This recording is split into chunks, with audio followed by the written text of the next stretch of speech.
Eron bilan Amerika Qo'shma Shtatlari o'rtasidagi qarama-qarshiliklar endi muzokaralar stoli atrofida ham davom etyapti. Ikkala tomon ham ittifoqchilar topishga harakat qilyapti. 9-may hozirgi Rossiya rahbariyati uchun Pasxa bayramidan ko'ra ko'proq ahamiyatga ega. Chunki bu bayram bu siyosiy, mohiyatan diniy siyosiy bayram ham deyishimiz mumkin. Chunki bu darajadagi oliy tashrif oxirgi marta 1991-yilda bo'lgandi. Aynan o'sha yilda qirolning onasi, o'sha vaqtda Angliya qirolichasi Yelizaveta II kongress oldida nutq so'zlagandi. 12 marotaba kongressdagi deputatlar, senatorlar o'rinlaridan turib qirolning nutqini olqishlashdi. Aynan nutq so'zlayotganda biz siz bilan do'stmiz. Bizning o'rtamizda qarama-qarshilik bo'lishi mumkin, lekin biz birinchi o'rinda albatta birlashishimiz kerak, umumiy muammolarga qarshi kurashish uchun dedi. Hatto Tramp ham aytib o'tdiki, Amerika xalqini hech qachon Britaniyadagi do'stlari bo'lmagan degan fikrlarni aytib o'tdi. Assalomu alaykum hurmatli kuzatuvchilar. Bu yana xalqaro tahlil. Studiyamizda siyosatshunos Jahongir Akramov. Xush kelibsiz. Assalomu alaykum. Xushvaqt bo'ling. Jahongir aka, Washington va Tehron o'rtasidagi sulh davom etyapti hali ham. Ayni vaqtda muzokaralar qanday jarayonda bilamizki, bir qancha prezidentlar, masalan, Putin, Trump va undan oldin Aroqchi Putin bilan gaplashgandi, ya'ni Sankt-Peterburgga kelib.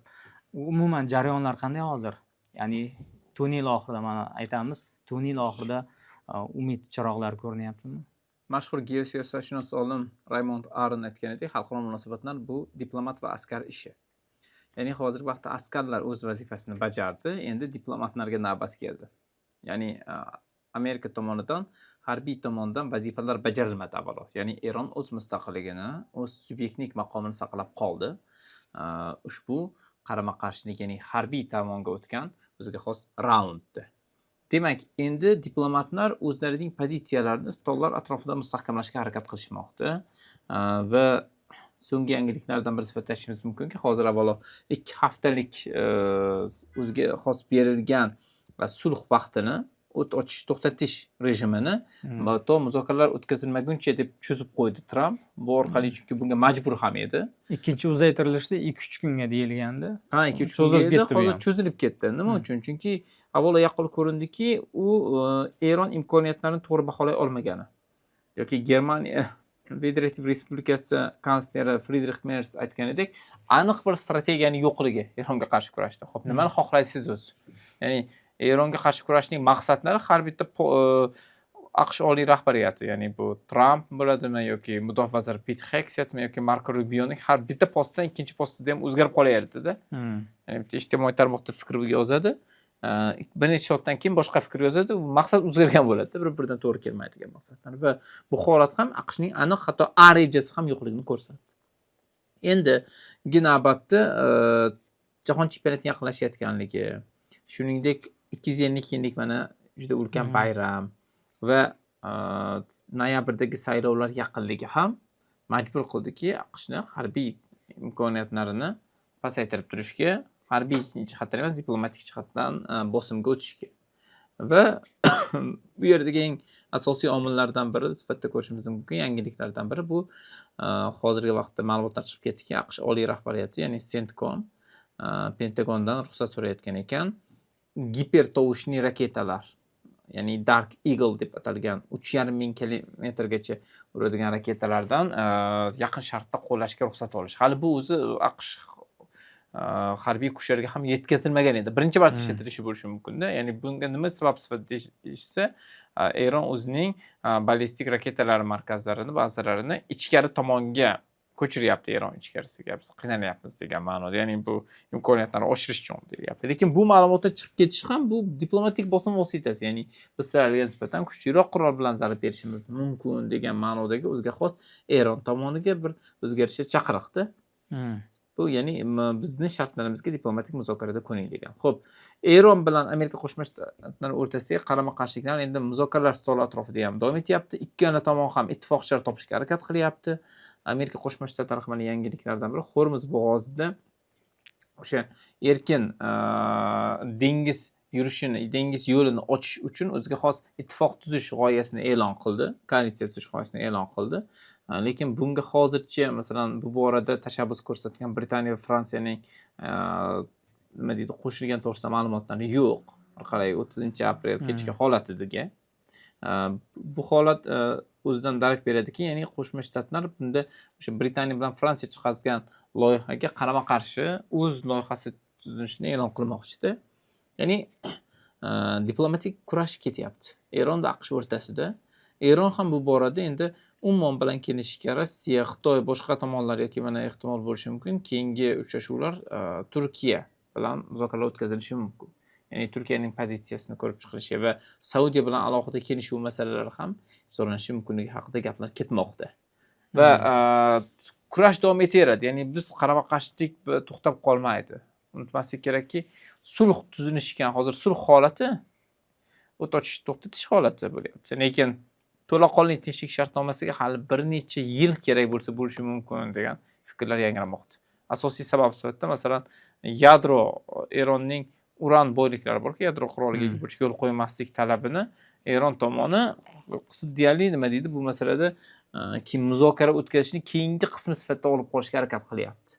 Lekin Tramp agar bu narsalar hozir o'zini xalqiga yoki jamoatchilikka bermasa, nima uchun urushga kirding degan savolga, nimaga erishding degan savolda salbiy javob bo'lishi mumkin va bu uni pozitsiyasiga juda ham qattiq ta'sir qiladi. Mana shu masala bo'lib turadi. Endi Putin bilan qo'ng'iroqlashuvga bir to'xtalsakda, boya yuqorida aytdik, undan oldin Abbos Aroqchi o'sha Putin bilan uchrashgandi Rossiyada. Undan keyin mana Tramp va Putin qo'ng'irog'i bo'lib o'tdi. Va Tramp ham, Putin ham aytdiki, Eron masalasida ham gaplashdik dedi. Shu jarayonga kelib chiqadigan bo'lsak, o'rtada vositachi sifatida Putin rol o'ynamoqchidik. Albatta. Va bunda Tramp Putin o'zaro kelishuv asosida maslahatlashuvlar olib borsa-yu, Tehron nimadir yutqazish mumkinmi? Ya'ni Tramp aytayaptiki, Putin hal qilmoqchi uranni bizga olib berish masalasida, Eronni ko'ndirmoqchi degan bir gaplarni ham gapirdi-da. Avvalo unutmaslik kerakki, 2015-yilgi o'sha Obama ma'muriyatini ko'rsatgan tashabbus asosida yuzaga kelgan ko'p tomonlama hal qilish bo'yicha, ya'ni Eron yadro masalasini hal qilish bo'yicha ko'p tomonlama shartnoma imzolangandi-da. Ya'ni bu AQSh borada unda Yevropa davlatlari, Germaniya, Angliya, Fransiya, Yevropa ittifoqi, shunday hatto Rossiya ham bor edi-da. Eron bilan birgalikda masalani hal qilish bo'yicha. Lekin bu shartnoma imzolanganda hatto Rossiyani o'sha vaqtda Qrim mojarosi bo'yicha qarama-qarshilik bo'lsa ham Rossiyani ham ishtirokchi sifatida qo'shishgan. Lekin mana Rossiya Ukraina urushi boshlangandan keyin, shuningdek Suriyadan Rossiya parast kuchlar, ya'ni Asad rejimi ag'darilganidan so'ng Rossiyaning pozitsiyasi kuchlanib qoldi Yaqin Sharqda ancha. Hozirgi urush foni unga foyda beradi diplomatik jihatdan qaytib olishga. Ya'ni u o'zini taklif qilishi mumkinki, yadro masalasini hal qilish bo'yicha, ya'ni Eronning boyitilgan uranini olib chiqib ketishda, ya'ni menga olib chiqib ketinglar yoki men AQShga ketkazishim mumkin degan masaladagi. Bu narsa Eronga bu masalani ijobiy hal qilishga ham qisman ta'sir qilishi mumkin, lekin bir masala borki, bu borada Eron pozitsiyasi ham to'laqonli rozi bo'lmoqchi emas degan fikrlar yangramoqda. Chunki Rossiyani ham o'ta neytral taraf deb ko'rmayapti Eron. 2025-yilgi havo zarbalarida o'sha havo hujumiga qarshi mudofaa tizimlari Rossiya tomonidan yetkazib berilgan S-300larning Isroil samolyotlariga qarshi ishlamaganligi, qaysidir ma'noda uchirib qo'yilganligi haqidagi harbiy ekspertlar tomonidan ko'plab ma'lumotlar chiqarilgandi-da. O'sha vaziyatda Eron Rossiya bilan shartnomalarni qayta ko'rib chiqib, Xitoy bilan aloqalarni rivojlantirishga harakat qilayotganligi haqida ham bot-bot fikrlar yangragandi. Ya'ni shuning uchun ham bu borada Eron masalasida Putin bilan Trampning kelishuvi albatta Eron manfaatlariga zid. Eronning pozitsiyasini kuchsizlantiradi. Lekin bu to'laqonli darajadagi ularning qo'lida Eron taqdiri bor deb ayta olmaymiz. Chunki bu yerda Eronni o'ta kuchsizlanib qolishni istamagan Xitoy, shuningdek suveren har bir davlatning suveren huquqlari saqlanishini xohlaydigan, ya'ni xalqaro munosabatlarni qoidalar asosida amalga oshirishni xohlaydigan Yevropa davlatlarining, ya'ni AQShdan boshqa g'arb davlatlarining pozitsiyasi ham mavjud demoqchiman. Ya'ni ushbu davlatlar ham shunchaki bu masalada chetda turgan holatda qolishni istashmaydi va masalani imkon boricha ijobiy hal qilinishini va bunda ham masalan ular qarama qarshi kurashayotgan, ya'ni Ukraina masalasida qarama qarshi tarafda bo'lgan, Yevropa ittifoqiga qarama qarshi tarafda turgan Rossiyaning pozitsiyasi kuchlanishiga yo'l qo'ya olishmaydi. Shuning uchun bu yerdagi asosiy masalalardan biri bu avvalo Putin va Trampning o'zaro yaqinligi xolos, eng asosiysi. Lekin buni qanchalik kelishuvga amalga oshirilib natija ko'rsatishi bu keyingi tarafdagi boshqa tashkilotlarni, jumladan Amerika Qo'shma Shtatlarida ham shu bo'yicha muzokaralar bo'yicha faoliyat yuritayotgan harbiy, siyosiy yoki ekspert guruhlarining xulosalariga, jamoatchilik bosimiga ham ta'sir qiladi. Chunki Qo'shma Shtatlarning o'zida ham, xuddi Yevropa ittifoqida bo'lgani singari, Putinning Eron urushi fonida to'laqonli qiyin vaziyatdan chiqib ketishiga va ertaga yana qoidalarni buzadigan, Amerika manfaatlariga qarshi chiqadigan kuch bo'lib qolishiga toqat qilmaydigan taraflar bor. Ya'ni u faqat Trump Amerika siyosiy elitasining to'g'ri eng oliy qismi, lekin faqat ma'lum bir qismida uning vakolatlari Putinchalik emas. Rossiyadagi Putin hokimiyatchalik keng vakolatlariga ega emas, ancha cheklangan. Xo'p, mana shu qo'ng'iroqlashuv borasida Ukraina masalasida ham to'xtatilgani aytilmoqda. Ya'ni Ukrainadagi urushni g'alaba bayrami arafasida to'xtatib turish. Bu Rossiya tomonidan yangrayotgan chaqiriq qanchalik umidli urushni davomli tugashiga? Xo'p, buni ehtimoli kam deb hisoblayman. Ya'ni bu masalada to'laqonli davomli bo'lishini ehtimoli past.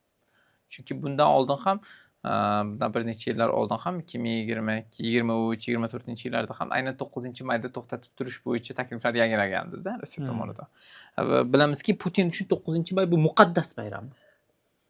Ya'ni bu yerda o'sha g'alaba qozonilgan namoyish etish va unga keladigan mehmonlar, bir qancha davlat rahbarlarini qancha ko'p bo'lib turishi Putin obro'sini belgilovchi asosiy omillardan biri hisoblanadi. Ichki auditoriyaga ham va tashqi auditoriyaga ham o'ziga xos signal bo'lishi kerak. Shu fonda masalan hozir oxirgi yangiliklarga qaraganda bu yilda bo'ladigan 9-maydagi Moskvadagi harbiy paradda umuman texnik vositalar qatnashmas ekan. Tanklar, boshqa yirik avtomobillar, faqat cheklangan o'sha miqdordagi askarlar qatnashadi xolos deyishyapti-da. Bu ham nisbatan cho'chiyotgandan dalolat beradiki, Ukraina harbiy dronlarining imkoniyatlaridan. Chunki hozir ko'ryapmiz-ku, Ukraina harbiy dronlari 2,5 kilometrlik masofalarni bosib o'tmoqda. Ural tarafda yuribdi hozir, Sibir hududlariga hujum qilyapti-da. Bu ham Moskvaga bo'lgan borish imkoniyatlarini oshiradi. Ya'ni Ukrainaning o'zini maxsus kuchlarini 9-may uchun tayyorlab qo'ygan o'ziga xos qo'shnoq ichidagi syurprizlar bo'lish ehtimollari bor-da. Mana shundan cho'chiyotgan bo'lish ehtimoli bor. Ya'ni u bayram, xuddi to'y qilayotgandek bo'lsa, tasavvur qiling. U kelgan mehmonlarning oldida juda kuchli, uyatli holat bo'ladi-da. Ya'ni o'zining ishini eplolmayotgan muammolar borligini ko'rsatadi. Ularga qilinayotgan zarbalar orqali-da. Va shu bu holatda masalan hozir Zelenskiyning ham javobi chiqdi, Ukraina prezidentining ham.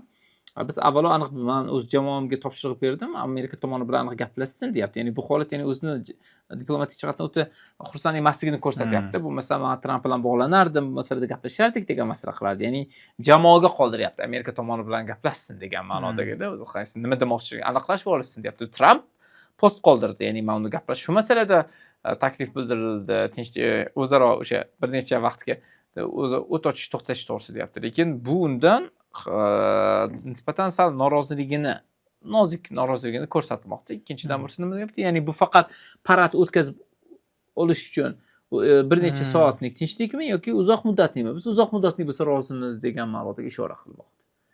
Ya'ni men buni hozirgi holatda ya'ni o'ta uzoq muddatli, bir necha oylik yoki bir necha haftalik bo'lishiga nima deydi, skeptik qaragan bo'lardim va Putinning bu taklifidan maqsad asosan shu bayramni o'tkazib olish maqsadlari bo'lishi mumkin. Ya'ni shuning uchun ham bundan oldin Pasxa bayramida, ya'ni xristianlar uchun muqaddas Pasxa bayramida o't ochish to'xtatishni taklif qilish ham o'ziga yarasha bu 9-may uchun tayyorgarlikning bir qismi sifatidagi belgi sifatida ham ko'rishimiz mumkin edi. Biz uni ham so'ragandik. 9-may tasodifiy emas. Albatta 9-may hozirgi Rossiya rahbariyati uchun Pasxa bayramidan ko'ra ko'proq ahamiyatga ega. Chunki bu bayram bu siyosiy, mohiyatan diniy siyosiy bayram ham deyishimiz mumkin. Xo'p, keyingi savolim. Ushbu hafta qirol Charlz 3-chi Tramp bilan uchrashdi va AQShga tashrif buyurdi. Mana shu pallada Yevropa bilan NATO bilan inqiroz ketmoqda, AQSh bilamiz. Qandaydir bir yarashinglar degan bir chaqiriqlar ham bo'ldi-da qirol tomonidan. Bu qanchalik effekt beradi, samara beradi? Ukraina masalasi ko'tarildi mana. Xo'p, avvalo qirol Charlzning Amerika Qo'shma Shtatlariga hozirgi tashrifi bu mohiyatan alohida tarixiy tashrif bo'ldi deb aytishimiz mumkin. Chunki bu darajadagi oliy tashrif oxirgi marta 1991-yilda bo'lgandi. Aynan o'sha yilda qirolning onasi, o'sha vaqtda Angliya qirolichasi Yelizaveta II kongress oldida nutq so'zlagandi. Va hozir 4 kunlik tashrif bilan borildi va ushbu tashrifda kongressda nutq so'zladi, Oq uyda qabul bo'ldi va o'ziga yarasha katta banket bo'lib o'tdi. Ya'ni Oq uyda, ya'ni qirol sharafiga va 250 yillik mustaqillik bayrami qilishib bergan sharafiga o'tkazildi. O'sha 100 dan ortiq odamlar qatnashildi. Xo'p, bu tashrif birinchi o'rinda qaysi sonda bo'lganligi bilan qiziq bo'ldi. Bu Britaniya va boshqa Yevropa davlatlari bilan Qo'shma Shtatlarning munosabatlari buzilgan pallaga to'g'ri keldi. Va qirol Charlz 3 u maksimal darajada harakat qildi. O'ziga Angliya, umuman olganda Yevropa manfaatlarini, qadriyatlar manfaatlarini himoya qilishga Qo'shma Shtatlar prezidenti oldi, Qo'shma Shtatlar jamoatchiligi oldida. Jumladan kongressda qilgan chiqishlarida u nozik ishoralar qildi-da, ya'ni to'g'ridan-to'g'ri tanqid qilmadi-yu, biz tinchlik tarafdorimiz, ya'ni tabiatni asrash bo'yicha fikrlarini bildirdi. Shuningdek, o'sha nima deydi, hokimiyat bo'linish prinsipini tarafdori ekanligini aytdi. Buyuk ozodlik xartiyasiga iqtibos keltirdi. Ya'ni Buyuk ozodlik xartiyasi 1215-yilda qirol hokimiyatini cheklash uchun chiqqanda Angliyada. Unga asoslangan. Keyin Ingliz Angliyadagi inqiloblar ham yoki Fransiyadagi AQShdagi harakatlar ham unga asoslanardi. Parlament ham shu asosda yuzaga kelgan. Bas 1789-yildan beri Qo'shma Shtatlarda 160 dan ortiq oliy darajadagi qonun qarorlar o'shanga asoslanganligini keltirib o'tdi va bunga juda katta omillardan biri dedi. Oliy hokimiyatni ijro etuvchi hokimiyatni tiyib turish mexanizmi tufayli deb aytgan. Tarixda tiklabdi-da. Ha, bu juda ulkan foydalandi-da bu orqali. Ya'ni bu orqali va shu gapidan keyin ham hatto birinchi o'sha Demokratlar partiyasi turgan kongress qismi birinchi o'rinda turib, nima deydi, unga olqishladi. 12 marotaba kongressdagi deputatlar, senatorlar o'rinlaridan turib qirolni nutqini olqishlashdi. Aynan nutq so'zlayotganda-da. Va buni e'tibor bering, ko'pincha qirolga yaqin bo'lgan respublikachi, qirollikni qo'llaydigan bir vaqt respublikachi partiyasi emas, ko'proq Demokratlar partiyasi ham ko'proq nima deydi, olqishlashga harakat qildi-da. Ikkinchidan bo'lsa, Tramp bilan munosabatda ham e'tibor bersangiz, banketda ham chiroyli hazillar va ishoralar bilan ko'rsatishga harakat qildi. Ya'ni Tramp bilan unda choy ichish haqida gaplashib ishonamanki, bu choyxo'rlik Bostondagi choyxo'rlikdan ko'ra ijobiyroq deb aytib qo'ydi. Ya'ni bu Bostondagi choyxo'rlik 1773-yilda bu o'sha Boston shahriga keltirilgan nima deydi, Ost Indiya kompaniyasini choy yuklarini dengizga otib yuborishganda, o'shandan keyin mustaqillik uchun harakat boshlangandi-da. O'shalarga yana qiziq tarixiy ishoralar qilishga harakat qildi. Ya'ni Amerika prezidentini ham yuzidagi tabassumni saqlagan holatda o'zi biroz qisman dakki ham berib, ham to'g'ri yo'l ko'nashga harakat qilgandek bo'ldi-da. Yoki yana bir ishora Trampga shaxsiy sovg'a qildiki, bu 1944-yilda o'sha 2-jahon urushi yillarida Angliya tomonidan urushda qatnashgan HMS Trump degan suvoz kemasi bo'lgan ekanda. HMS Trump degan suvoz kemasini qo'ng'irog'ini sovg'a qildiki, ya'ni bu ramziy ma'no dedi, ya'ni bu birgalikda harakatimiz, tariximiz, dushmanlarga qarshi kurashganimiz belgisi dedi. Ham bu gapni orasida aytib o'tdiki, bu Britaniyaning dengiz floti kuchlarinida o'zim xizmat qilganman va buni imkoniyat ko'rsatadi degan ma'noda aytdiki, ya'ni bundan oldin bevosita Tramp Britaniyani o'sha Eronga qarshi kurashishga yordam bermayotganini aytib nima qilganda Britaniya qora dengiz kuchlari o'zi kuchli emas degan gaplarni aytgan. Bu Britaniyaga og'ir botadi albatta, chunki Britaniya asrlar davomida dengiz kuchi sifatida faxrlanib kelgandi. Yengilmas armada singari Ispaniya qudratli flotni sindirgan edi, Gollandiyani yenggan edi va Angliya, hatto Angliyani madhiyasida ham dengizlarni boshqar degan fikrlar bor-da. Shuning uchun ham bu orqali ham yengil dakki berib, ham o'z Angliya qudratini eslatish bo'ldi. Lekin shu umuman olganda ishora nima bo'ldiki, biz siz bilan do'stmiz. Bizning o'rtamizda qarama-qarshilik bo'lishi mumkin, lekin biz birinchi o'rinda albatta birlashishimiz kerak, umumiy muammolarga qarshi kurashish uchun dedi. Hatto Tramp ham aytib o'tdiki, Amerika xalqini hech qachon Britaniyadagi do'stlari bo'lmagan degan fikrlarni aytib o'tdi va boshqa muammolarni ham gapirib o'tgandek bo'ldi. Masalan, urushlarga qarshi kurashish, zo'ravonlikka qarshi kurash deb ko'p narsaga ishora qildi deyishadi. Xalqaro maydonda ham Yaqin Sharqdagi o'sha zo'ravonliklarga qarshi kurash, shuningdek AQSh Amerika ichida ham Epstein ishi bilan bog'liq zo'ravonliklarni eslab o'tgandek bo'ldi deyishdi, lekin bitta masalani ochiq aytdi. Ukraina urushi masalasida pozitsion, aniq javob berdi. Ya'ni ishoraviy interpretatsiya qilish mumkin bo'lgan fikrlarni emas, inglizcha uslublarni emas, aniq aytdiki, Ukraina bu yerda jabr ko'rayotgan Ukraina mustaqilligi masalasini aytib o'tib, unda Britaniya bilan Amerika teng mas'ul, Yevropa mas'ul degan ma'nodagi fikrlarni aytdi. Bu albatta bu Yevropani ham javob bo'ldi deyishimiz mumkin. Ya'ni Amerika Qo'shma Shtatlaridagi ham, Britaniyadagi ham, Yevropadagi aksariyat ekspertlar Britaniya qirolini o'ta nima deydi, nutqlik mahoratini va o'z pozitsiyasini ko'rsata olganini olqishlashdi. Bu juda ham o'sha dorbozdek harakat qildi-da. Chunki o'ta qattiq pozitsiya ham munosabatlarni yomonlashtiradi.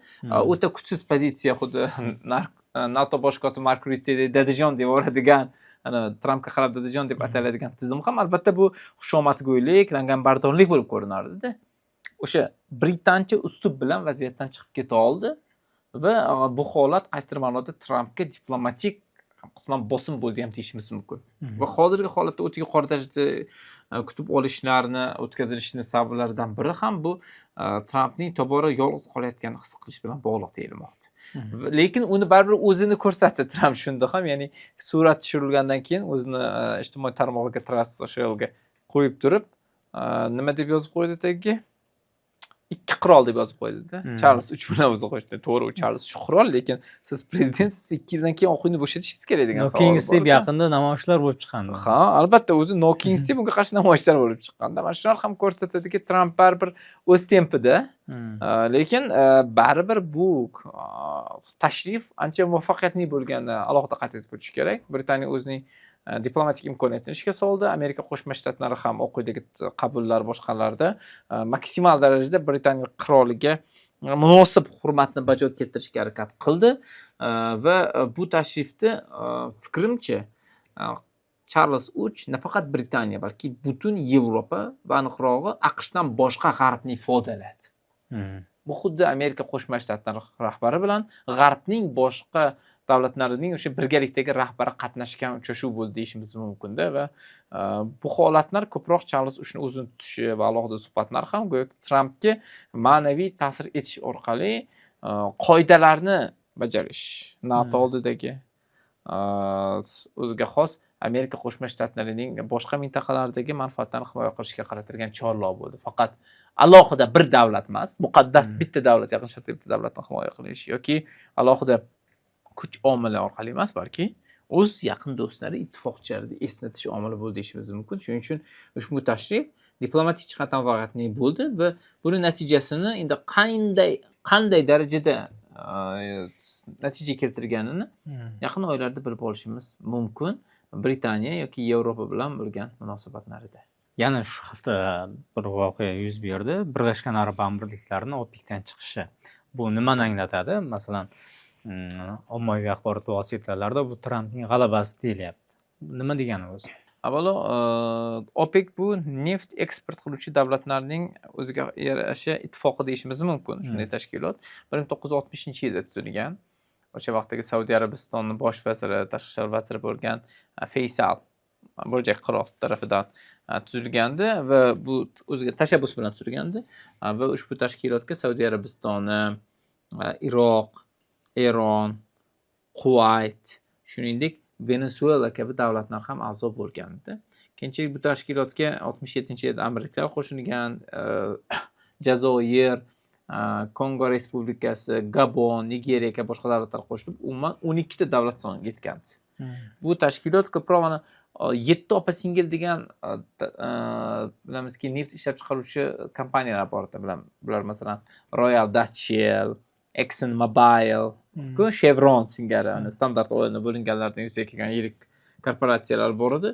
Ushbu korporatsiyalarga mohiyatan qarshi tuzilganda, chunki ular neft narxini ya'ni boshqarishga harakat qilishgan. Bu qaysidir davlatga nisbatan bosimlar o'tkazib turib, arzonroq neft olib, qimmatroq sotishga harakat qilishardi va o'z manfaatlari uchun bu tashkilot tuzilgandi va bu tashkilot tuzilishi mohiyatan g'arb davlatlarining o'sha gegemonligiga, g'arb korporatsiyaning gegemonligiga katta zarba edi.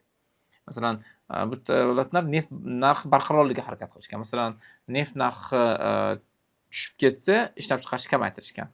Ko'tarilishini ta'minlash uchun neft narxi ko'tarilsa bo'lsa, albatta ishlab chiqarishni ham ko'paytirishgan. Ko'proq foyda ko'rib olish uchun albatta yoki doimiy barqaror saqlanish uchun.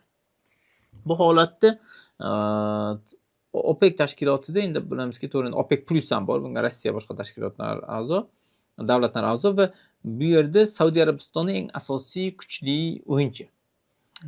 Va ushbu xabarni e'lon qilganida Birlashgan Arab Amirliklarining energetika vaziri Suhayl Muhammad Al-Mazrui ya'ni shuni fikrlarni bildirdiki, bu mustaqil siyosiy qarorimiz dedi. Keyin bir jurnalist savol berdiki, bunda Saudiya Arabistonini ogohlantirdingizmi degan savolga biz hech qaysi davlat bilan, hech qaysi tomon bilan bu masalada kelishmadik. Kelishishimiz ham shart emas degan ma'nodagi fikr bildirdi. Bu albatta bu Saudiya Arabistoniga nisbatan berilgan qaysi ma'noda diplomatik zarba ham deyishimiz mumkin. Ya'ni bu holat avvalo aytib o'tishimiz kerak, bozorga hozir ta'sir qilmaydi unchalik. Chunki neft narxi yuqori bo'lib turibdi. Hormuz bo'g'ozi masalasi hal bo'lmaguncha neft narxini nima deydi 70% lik o'sha eski 60-70% lik o'raliqqa tushish ehtimolini past deb baholayman. Bu lekin istiqbolda katta ta'sirga ega. Bu neft narxini biroz pasayishiga xizmat qilishi mumkin. Chunki erkin ishlab chiqarishi mumkin, ya'ni tashkilotga bog'liq bo'lmagan holatda. Va ikkinchidan bo'lsa bu qisman Trampning g'alabasi. Chunki Tramp doimo bilamizki, neft korporatsiyalariga yaqin bo'lishga harakat qilardi. Venezueladagi harakatlari ham bevosita ularning manfaatlarini ko'zlab deydigan ekspertlar fikrlari ham ko'plab topiladi. Va Tramp uchun mana hozir 2026-yilda og'ir kechyapti-yu. Xalqaro maydon ichki va siyosiy jarayonlar ham shunda qisman g'alaba sifatida nimadir taqdim etishga yordam berishi mumkin. Noyabr oyidagi oraliq saylovlardan oldin. Mana men sizlar uchun shu ishni qildim degan ma'nodagi ya'ni bir ishora. Lekin bu yerda undan ham ko'proq asosiy masala, ya'ni amirliklar o'zi ilgaridan o'zi OPECdagi faoliyatlaridan biroz norozi bo'lishardi. Lekin bu yerdagi birlamchi o'rindagi masala Saudiya Arabistoni bilan Birlashgan Arab Amirliklari o'rtasidagi o'ziga xos diplomatik siyosiy jarlikning yuzaga kelganligi bilan bog'liq deyishimiz mumkin. Ya'ni hozir ayniqsa, ya'ni chiqib ketadigan holat bo'lsa, bir necha yildan keyin masala hal bo'lib shunchaki tinchlik vaqtda chiqib ketsa ham Saudiya Arabistonga uncha ta'sir qilmas, lekin hozirgi holatda Eronga qarshi kurash foni yoki Trampning xohlagancha nima deydi, tartib qoidalarni buzishi yoki Isroilning geosiyosiy harbiy erkinliklari fonida Birlashgan Arab Amirliklarining OPECdan chiqishi Saudiya Arabistoni pozitsiyasini kuchsizlantiradi. Bu o'ziga xos Eron masalasida ham yoki mana hozir o'zi Sudan masalasida ular qarama-qarshi frontda edi. Sudanda qarama-qarshi tomonlar qo'llab-quvvatlaydi-da, Saudiya Arabistoni bilan Birlashgan Arab Amirliklari. Yoki Yamandagi urush fonida ham, ya'ni Yamanga ketayotgan harbiy kemani Saudiya Arabistoni tomonidan to'xtatib qolinishi, ya'ni portlatib yuborish bilan bog'liq masalalar haqida fikrlar yangiladida. Amirliklarni yuborgan, amirliklar bergan moliyaviy qo'llov evaziga qurollangan kemaning. Ya'ni Yamandagi masalada Saudiya Arabistonining pozitsiyasi o'zgargan. 2015-yil intervensiya qilgan hozirgi Saudiya Arabistoni emas. Umuman Muhammad bin Salmonning qarashlari o'zgarganda. Hozir Saudiya Arabistonining de facto hukmdori Muhammad bin Salmon bilan amirliklarning hukmdori Muhammad bin Zayd o'rtasidagi geosiyosiy ambitsiyalarni, qarashlarini keskin farq qilayotganini ko'rishimiz mumkin. Amirliklar uchun Eronga qarshi kurash bu jiddiy vazifa hisoblanadi.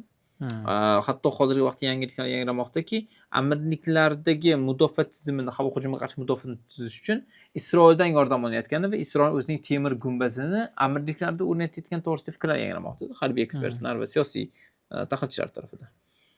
Bu holat bo'lsa, albatta Saudiya Arabistonining noroziligiga sabab bo'ladi. Chunki to'g'ri endi Amirliklar Isroilni tan olgandir, u bilan diplomatik aloqaga egadir. Chunki Saudiya Arabistoni uchun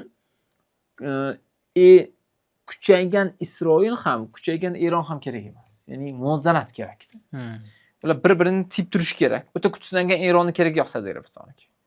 Ya'ni hozir agar o'ta kuchsizlangan Eron Isroilning geosiyosiy ishtahasini oshirib yuborishi mumkin-da. Uni manfaatlariga to'g'ri kelmaydi. Saudiya Arabistoni o'ziga xos tartib, o'ziga xos barqaror rivojlanish va tiyib turuvchi mexanizmlarga ega bo'lishni xohlaydi. O'z atrofida Ko'rfaz arab davlatlarining birligini ta'minlashga harakat qiladi.